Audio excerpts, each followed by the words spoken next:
Okay, I got my cat away from the window. We're going to start Chapter 10 and the epilogue of Piper's Perfect Dream. What's funny is that I'm finishing Piper's book today, and today's her birthday, like her bright day. Today is March 4th. It's her birthday today, and we're finishing her book today. Olivia still wasn't excited about the sleepover, but Alice certainly was. For the first time in a long while, she left the diner early, just to get a few things for the party, she told the girls. By the time Piper, Astra, and Olivia got to the house, it was filled with slumber party supplies. It's not every day we host a party at home, Alice told Olivia. I want to make it special for you. Olivia scanned the food, crafts, balloons, and decorations. This is all for tonight, she asked. Or are we starting a party business? No business tonight, Alice said. You've been working too hard.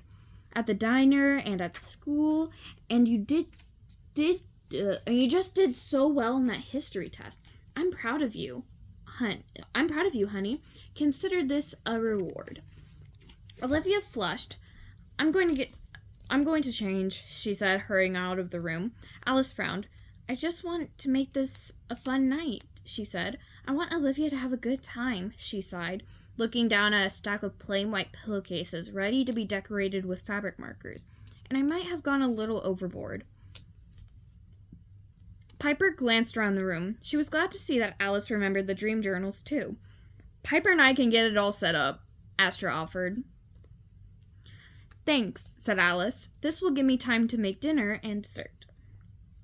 Alice left for the kitchen, and Piper and Astra sorted through the stuff. The two agreed that playstations, kind of like workstations at the diner, would be fun, so they pushed tables here and there, made signs, and artfully arranged the supplies. When Olivia returned, she looked no more enthusiastic than she had earlier. Piper gazed at her anxiously, as Olivia took stock of the living room. There was a mani-pedi station and a decorate-your-own pillowcase table next to a spot with mason jars and glow-in-the-dark paint. Oh my god, this sounds like a fucking dream party. When they were done painting the jars, they looked like colorful lanterns. All perfect for a slumber party, Piper thought. We're not done decorating yet, she told Olivia. Let's make glitter balloons to hang around the room. The three girls blew up balloons and dipped them in glue, followed by glitter. They look like sparkly disco balls, Olivia said, looking pleased.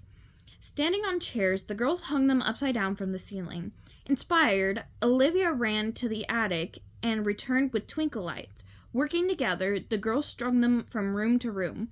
Olivia's spirits seemed to be rising. Piper took this as a good sign that she had identified the right wish, but she wanted to make sure. Isn't this great?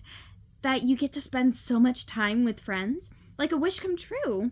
Olivia shrugged, twisting a light bulb so it turned on. The light cast a rosy glow over her face.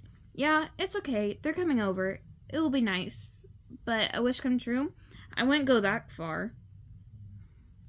Piper felt a sinking feeling in her stomach, as if she'd taken an express ride on the Flash vertical mover. She slid over to whisper the news to Astra. She had the wrong wish again. And the girls exchanged worried glances just as the doorbell rang. Piper stole a glance at the countdown clock. 3 hours and 14 minutes remaining. Could she figure it out in time? Morgan, Ruby, and Chase tumbled in all at once, laughing and talking, oohing and awing over the decorations and party ideas. Piper moved to the music station and picked out music to play.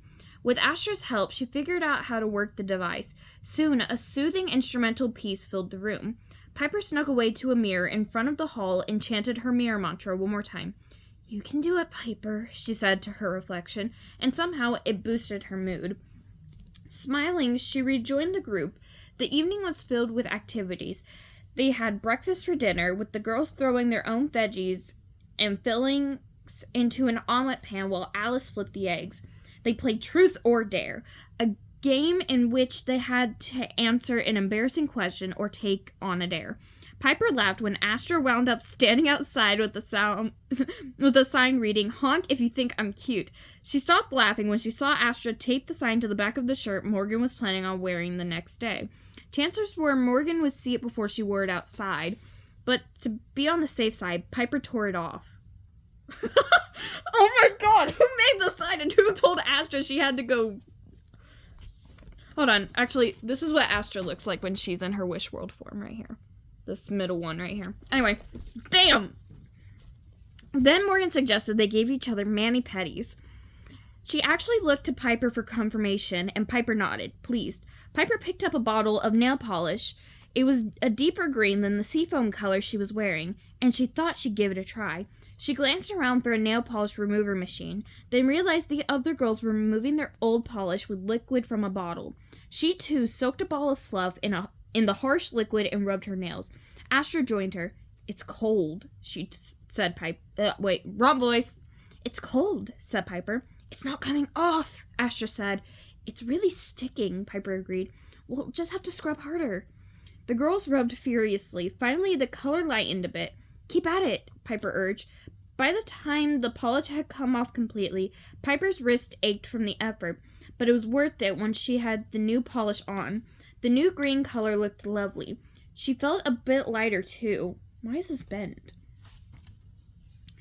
She felt a bit lighter, too. With just a little more energy than before, she was ready for the next part of the plan. Would it help make the wish come true? Only time would tell. She had the girls put on pajamas, then set up their sleeping bags in the center of Olivia's room. Okay, that's bent, too. They were spread in a star shape, with their heads in the center, just like the star darlings had been at Libby's. They all looked at Piper expectantly. Let's do some happy daydreaming, she said. Maybe it would lead to Olivia revealing the real wish. What's that? Asked Morgan. You just close your eyes and picture a place in your mind. A place that makes you happier than any other. It can be somewhere you like to go or a place you like to visit, real or not. It could be your room, just like it is, or made entirely of candy. She searched her brain for wishing examples. Marshmallow pillows, fruit strips for blankets, candy bar chairs. My happy place is on the playing field, said Astra. Really? Morgan humphed. Come on, Piper gently admonished. There is no wrong place to set a happy daydream. Astra's may be different from yours, but the point is to open yourself to positive feelings. It's very personal. She thought a moment. My happy place is a sparkling stream, a place I can do the back float with stars twinkling above. I like to swim too, Ruby said, but my happy place is the ocean, where I can dive down deep to meet dolphins and ride on their backs. And she stood with a little pirouette, maybe perform water ballet with them too. My happy place is my grandma's kitchen, Olivia said quietly, with the smell of freshly baked cookies, and my grandma about to pour a big cold glass of milk for me. All the smells are mixing together. The cookies, the flowers she always kept in a blue vase, her perfume. Her voice trailed off as she closed her eyes and smiled dreamily. Piper closed her eyes too. Isn't that wonderful? And you can go to these places anytime you want. You just have to picture it and feel the joy. Piper felt more relaxed than she had all day, and she sensed the girls felt the same. Now was the time to uncover Olivia's real wish. You know, Piper continued, happy daydreaming can carry over into your nighttime dreams. They can help make them sweet and pleasant, but even bad dreams have their place. I don't like bad dreams, Olivia said, shaking her head. And I don't see why anyone would.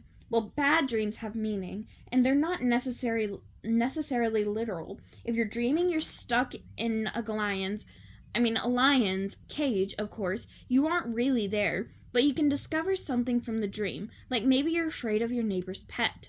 Tell us one of your nightmares, Morgan suggested. Okay, Piper thought a moment. Once I dreamed I was on a elevator, and I kept going up and up and up, which was fine. I wanted to get to the top floor, but each time I looked, the floor numbers changed. They kept going higher, and so I had to go higher and higher too, or I would never get off. It was scary, sure, but I realized what it meant. I was waiting to hear if I got accepted to the school where Astra and I go, and if I didn't reach the top, I'd be stuck forever, or at least that's how I felt. It made me realize how important the school was to me. At the word school, Piper noticed Olivia sneaking a furtive look at her desk. Maybe it meant something. Maybe it didn't. But Piper decided to use her special sunray vision talent to look inside. All she saw were pencils, old gum wrapped in tissues, and a crumpled up paper. It looked like a test, with questions and answers, and in the corner, a grade. A. That must be a terrible grade, she thought, for Olivia to crumple it up like that. But then she remembered the customer talking about Isabel's A's and how great they were. So A was good. Why did Olivia have a problem with that? I understand what you mean, Piper, Olivia was saying softly. I had the same dream again and again where I'm chewing gum or eating candy, and at first it's great, and then the gum or whatever keeps getting bigger and bigger, and it fills my whole mouth. I want to scream or shout for help, but I can't talk, and I can't tell anyone what's wrong. I feel like I can't breathe, and then I wake up shaking. Again, she stole a look at the drawer. Probably doesn't sound so awful. I mean, I'm eating candy, but it is. When I wake up, I have this sickening sweet taste in my mouth, said Piper. She swallowed in sympathy. She could almost taste it, too, a cloying, sugaring sensation clogging up her throat. When did you start having this dream? She asked gently. Olivia was finally opening up, and if they could figure out more about the dream, it might just reveal the wish. 2 weeks ago. I remember it was a Thursday night, because I was so rattled I forgot to wear sneakers to school the next morning. And that's when we have gym. That was just after we saw Another World, Morgan added. You traveled to another world? Astra asked, unbelievably. She shot a look at Piper to say, and we thought wishlings were so primitive. I know, it's unbelievable, but we didn't have to go far. They were playing in the next town over. Ruby sighed. That band is the best thing I've ever seen. Oh, Piper couldn't help saying. Another World was a group, and the girls had gone to their concert. I was exhausted at school the next day, Ruby went on, and we had that test. But it all worked out, Morgan said. Piper thought hard. Olivia kept having nightmares in which she couldn't talk, and she'd stayed out late the night before that history test. They had to be connected to her wish. She reached over and pulled open the desk drawer. Don't! Olivia cried. Before she could stop her, Piper took at the test. Great job, Olivia, she read from the top. Has this test been on your mind? She asked. Olivia sighed and slowly nodded. Yes, we had this big history test scheduled for the day after the concert. I never told my parents about it. They wouldn't have let me go if they knew. And we didn't have time to study, Chase added.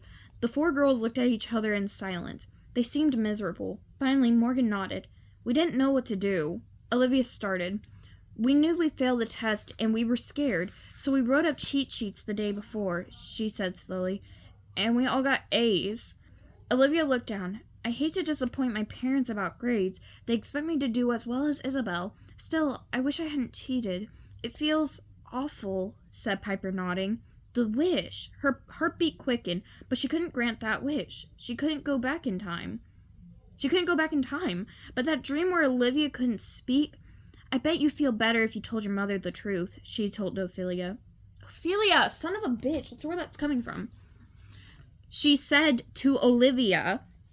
I wish I could, Olivia said quickly, but I get everyone else in trouble too, and these guys don't want to get in trouble, she shrugged, so it's done. So that was what the four had been whispering about, and why Olivia wasn't thrilled to be spending time with them now. You know, it must be bothering me too. I've been having weird dreams about Miss Stanler following me home from school. Me three, said Chase. I had a nightmare that I had to go to a special summer school for cheaters. The girls turned to Morgan. Piper knew she was the one holding the others back. Just imagine how much better you'll feel after talking about this, Piper said. You'd be able to connect to your happy daydreams without a pesky nightmare getting in the way. Morgan jumped up. Okay, I'm sorry. I've been such an idiot about the whole thing. I was just scared. Let's tell the whole world we cheated. Well, I don't know if you have to do that, Piper grinned. Olivia, why don't we start with your mom? Morgan, Chase, and Ruby followed Olivia to the kitchen. Mom, Olivia said, I have something to tell you. Piper stood around the corner. She held out her wrist just as the wish energy whipped around the wall, straight into her pendant. And just in time, too. She and Astra grinned at each other. Astra and Piper decided they'd leave in the morning. Exhausted, the girls all climbed back into their sleeping bags. Alice had been disappointed, but proud of the girls for telling the truth. Piper could feel the relief coming from Ophelia again! Coming from Olivia. She squeezed Piper's hand. "Thank you for helping me tell the truth," she said. Piper squeezed back. The next morning, Piper was the last to wake. Again. She found the girls and Astra eating waffles in the kitchen. Morgan, Chase, and Ruby decided they would tell their parents later that day, and they would go to their teacher together on Monday morning. Piper was pleased to know that everyone looked well rested. "I slept like a baby," Olivia said delightedly. It was almost time to leave, but Piper wanted to do one more sleepover activity. "Let's write in our dream journals," she told the girls. As the Wishlings bent their heads over their notebooks, recording their dreams, Piper and Astra smiled and nodded at each other. A little while later, Morgan glanced at her phone and slammed her book shut. "My mom is picking us up in 10 minutes, she announced. "Astra and I have to leave too," Piper told Olivia. "I've certainly been here long enough." Olivia grinned. "It's been great, Piper, and you can visit any time. My mom said you could even work at the diner over the summer." The girls gathered their things and headed outside. Piper took a long last look at Olivia, who was chatting happily to her friends. It would have been fun to hang out with Olivia and work at the diner, but she had another job to finish. "Well, goodbye, Olivia," she said, feeling her eyes fill with tears. "Don't look so sad," said Olivia. "We'll see each other soon." She hugged Piper close, and when she pulled away, she looked at her blankly. The hug had erased all memories of the Star Darlings. "Oh, hi," said Piper. "Can you give me and my friend directions to the train station? I have to catch the next train ride home." "Sure," said Olivia, pointing. "Walk 2 blocks, then turn left." Just then, a minivan pulled up to the curb, and Olivia disappeared into a happy huddle with her friends. "Are you ready to head home?" Astra asked Piper as they walked away. "We need to find an out-of-way place to unfold our stars and shoot back home." Piper nodded. She was ready. Epilogue. It was a smooth ride home from Wishworld, much easier than the trip there.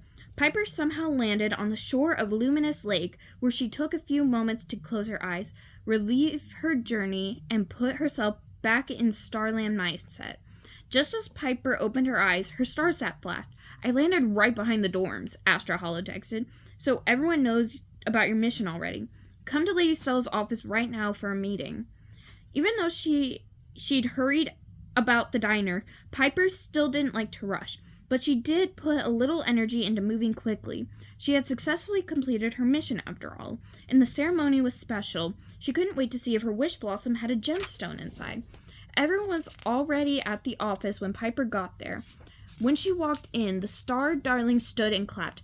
"Congratulations!" Vega cried. "You did great, and here you are, not even late." Clover quickly stepped up, giving Piper a hug.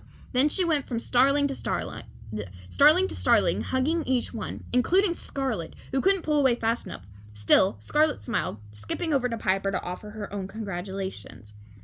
Libby said nothing. As soon as she sat down, she had fallen asleep.